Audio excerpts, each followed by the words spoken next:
بسم اللہ الرحمن الرحیم۔ آج مطالعہ کرتے ہوئے ایک حدیث پاک میری نظر سے گزری، میں آپ حضرات کے سامنے اس کو رکھ دیتا ہوں کہ ایک حدیث پاک میں جناب رسول اللہ صلی اللہ علیہ وسلم نے فرمایا کہ اہل جہنم کی دو جماعتیں ایسی ہیں جن کو ابھی تک میں نے نہیں دیکھا، یعنی آپ صلی اللہ علیہ وسلم کے زمانے میں ان کا ظہور نہیں ہوا تھا، لیکن آپ پہلے سے ہی ان دو جماعتوں کے بارے میں پیشن گوئی فرما رہے ہیں،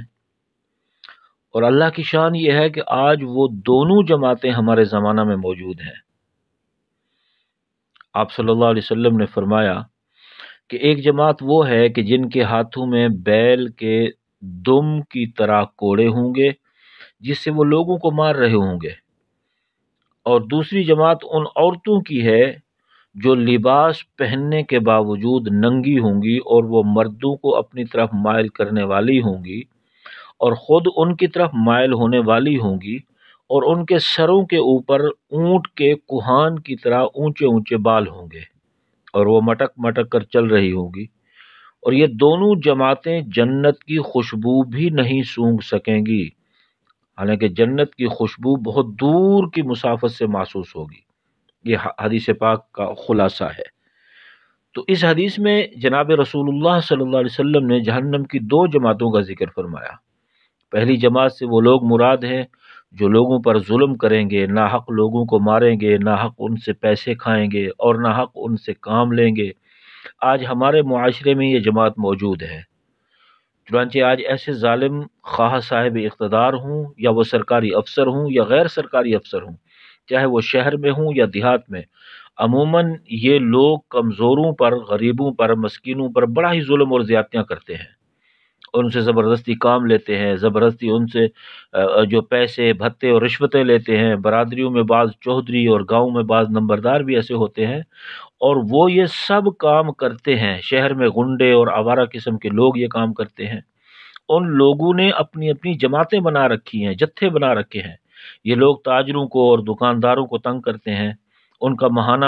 بھتہ مقرر ہے، اگر ان کو بھتہ ملتا رہے، دکاندار ان کو بھتہ دیتے رہیں تو دکاندار اور وہ لوگ عافیت میں رہتے ہیں، اور جس دن لوگ بھتہ دینے سے انکار کر دیں اس دن ان کی خیر نہیں ہوتی، پھر نہ ان کی جان کی ضمانت ہے نہ عزت کی خیر ہے۔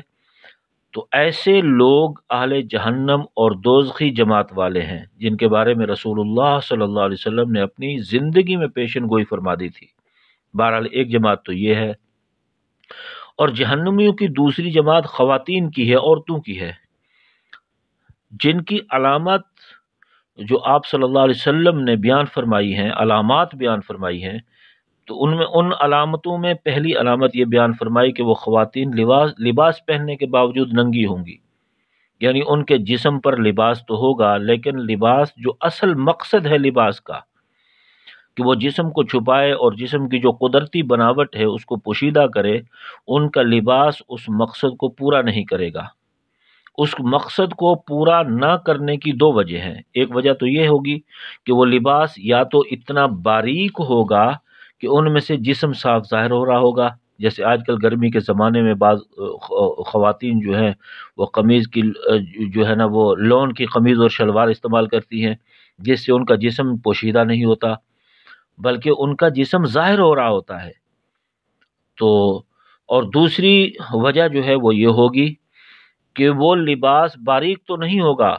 بلکہ موٹا ہوگا، لیکن وہ لباس اتنا چست ہوگا کہ جسم کے اعضاء کی جو بناوٹ ہے اس کو نمایاں کر رہا ہوگا،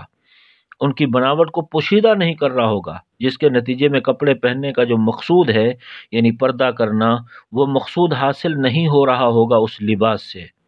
یعنی ایسی خواتین بھی کپڑا پہننے کے باوجود ننگی ہوں گی، اور ان کے بارے میں بھی اللہ کے نبی صلی اللہ علیہ وسلم نے فرمایا کہ یہ بھی اہل جہنم میں سے ہے۔ تو ہمیں جو ہے نا چاہیے